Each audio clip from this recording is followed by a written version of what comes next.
Welcome to the Slop Temple. We pray this video helps. You begin by installing the latest Visual Studio code and confirming the build number.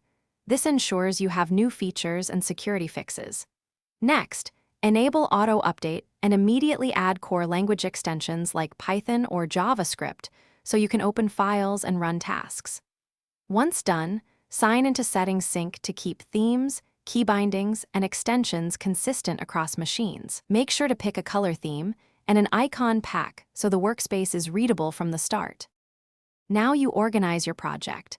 Open the project folder or create a multi-root workspace if you have several repos. Configure tasks. JSON to automate builds and launch. JSON to control debugging behavior. This saves repetitive clicks. Once configured, use the integrated terminal for package managers and the source control view to stage commits quickly. When collaborating, start live share or use Git branches. This keeps context and breakpoints synchronized. Make sure to pin frequently used extensions to the activity bar for fast access. To finish, optimize settings. JSON, enable format on save, turn on linters, and set sensible editor and file exclusions so searches are fast. Once tweaked, test performance and responsiveness and profile with developer. Toggle developer tools to inspect CPU or memory issues.